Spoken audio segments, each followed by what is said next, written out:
Hi, I'm Cameron Rolls from Clasconnect High School, and in Burns class we are working on projects, like animal project. I chose to do mice because to me they're very interesting creatures. But before you start handling mice, you would want to wear some kind of protective gloves because if you don't, they could seriously hurt you.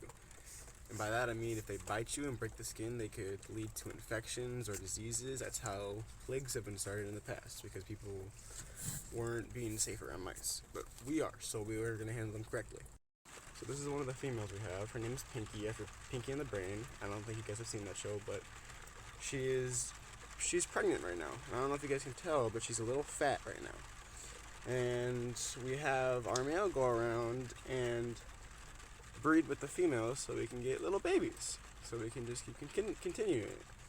And as you can see, she's trying to investigate right now, but I'm not letting her because if she does, she could try to bite me. And she's being really good right now, but on the off chance she turns somewhat wild, she could start to try to bite me, she could escape, she could run away, she could start problems, which is why we keep her in these tanks, so we can control what goes on. This is our male. He's very scared of me because he doesn't like humans. He's just trying to get back to his home that I'm showing you for scientific purposes. We don't have a name for him yet, so if you guys want to name him, you can.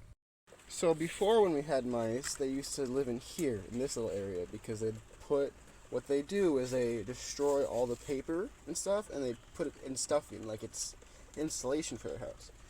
But now their houses are in this little tube. It could be in here. Sometimes they even like to go under here. But the one I just let go, Pinky, there she goes. She lives in here right now. And she's trying to escape to another house that she's probably made, but we don't want to dig up because we don't want to destroy the houses, because that'd be very rude of us.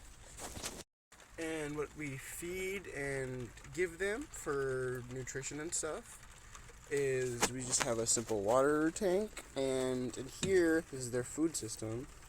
We have just cat kibble and gerbil kibble, because they'll eat pretty much anything. They even eat the paper sometimes. So when these guys are babies, they typically start off as little pinkies, so they're not even bigger than my thumb, barely. And then they grow up into a darker pink, and then they slowly start to develop color on their skin, which will lead them to try to get hair. And they survive by, well, they kind of cuddle. They get up in a big huddle in their house so they stay warm, especially during the winter. And when the mom comes in, then they breastfeed. When they're only babies, the mom becomes very, very hostile towards other people, especially towards humans, because she thinks that we're going to take her babies away, which we won't. Let them grow up first. And she's very breeding, like she's a very protective mother of her children because she doesn't want her babies to be killed.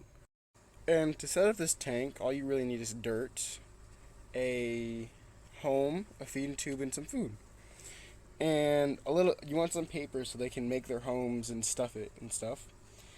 But the only really expensive thing you're going to need is the tank, which we had for free. So we only really spent money for the mice because we had everything else. So if you want to set this up, all you need is a tank from somewhere, and then you can make your own little mice habitat. They only really need 120 square inches for just one mice. So this is our setup. It's on top of the roof of the high school, and right there is where we have a separate female in our old tank when we had everything going at once. So she could breed, and the dad would be happy, so she could get more babies.